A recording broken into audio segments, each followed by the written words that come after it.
next President of the United States of America, Nikki Haley.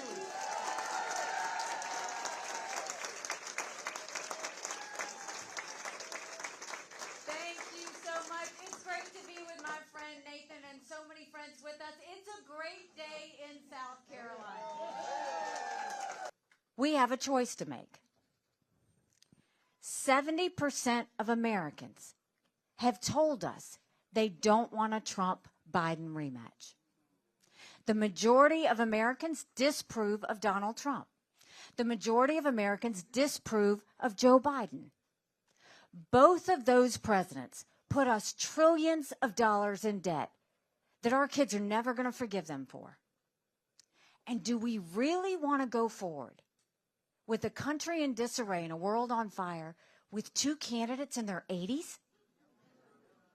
We need someone who can go 8 years hard and make sure we get things back on track. Don't you think it's finally time we had term limits in Washington, D.C.? Don't you think we need to have mental competency tests for anyone over the age of 75? Now, let me say this. I'm not being disrespectful when I say that.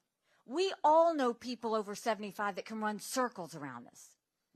And then we know Joe Biden.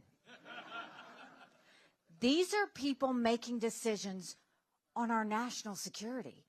These are people making decisions on the future of our economy. We need to know they're at the top of their game. Then we got 43% in New Hampshire. But you know what the tall tale of that is? Donald Trump didn't get 43% of the vote. That should scare you.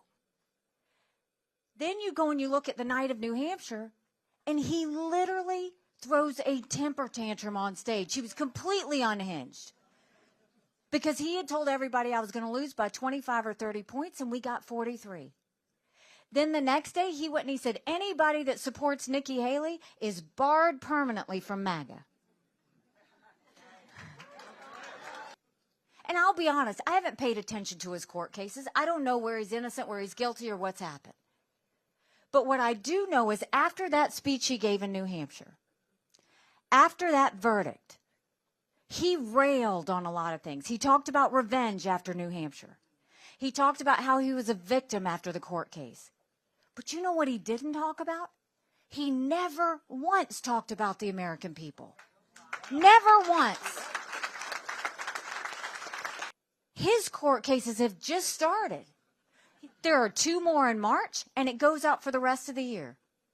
Do you really think he's going to win against Joe Biden when he's spending all of that money on legal fees? He's not. Let's go after the hundreds of billions of dollars. Not the war machine! Free, free Palestine! Free, free Palestine! Free, free Palestine! Good job! Good job! Free, free Palestine! Free, free Palestine! Good job! Free, free Palestine!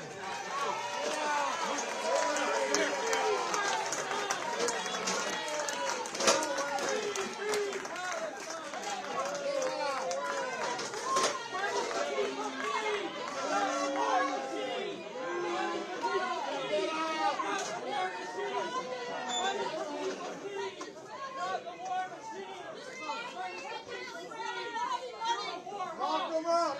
Lock them up!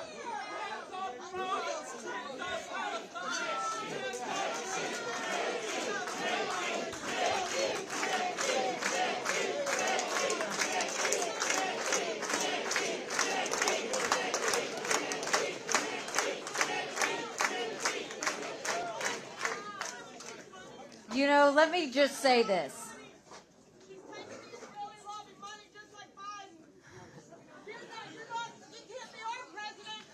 Oh, God bless him. You know, I'll say this.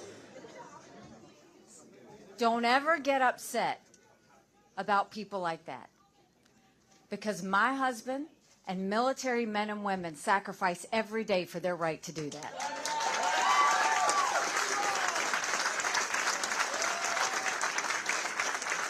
And I will do for you what I did as governor. I will work every day to prove to you that you made a right decision. Thank you so much, Columbia. I appreciate it. God bless you. This is not about whether we like Donald Trump. I have no personal problems with Donald Trump. I voted for him twice. I was proud to serve America in his administration. This is about the fact that we are tired of losing. He lost in 2018. He lost in 2020. He lost in 2022. How many more times do we have to see Donald Trump lose before we get it? Ask him why he won't get on a debate stage. You can't go and criticize Biden for not getting on a debate stage, which he has done, if he himself will not get on a debate stage. What is he afraid of? Is it that he knows I know too much about his record? Is it that he knows that he proposed a 25-cent per gallon gas tax increase when he was president? Is it that he knows that I know he pushed for amnesty? Is it that he knows that I know exactly how he had this bromance with Putin and China, and we had to get him to back off and stop praising dictators? Is it the fact that he knows that he praised President Xi 12 times after China gave us COVID? Why did he not ban TikTok when he had the opportunity to do it? Why did he agree with China on allowing ZTE to do what they were going to do, even though he knew it was against America's national security interests? Ask Donald Trump those questions. He won't debate me because he knows I know it. It is time for the media to start asking him those questions to make sure that we're getting fair information out there to the American people. Direct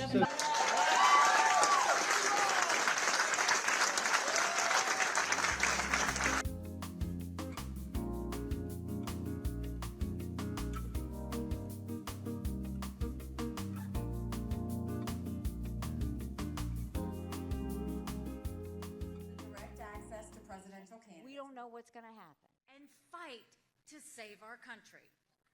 And do we really want to go into an election with two fellas that are going to be president in their 80s? And that's not ageism that I'm saying here. We see that Biden has changed so much over 2 years. But last night, Trump is at a rally, and he's going on and on mentioning me multiple times as to why I didn't take security during the Capitol riots. Why I didn't handle January 6th better. I wasn't even in D.C. on January 6th. I wasn't in office then. They're saying he got confused, that he was talking about something else. He was talking about Nancy Pelosi. He mentioned me multiple times in that scenario. The concern I have is I'm not saying anything derogatory, but when you're dealing with the pressures of a presidency, we can't have someone else that we question whether they're mentally fit to do this. We can't.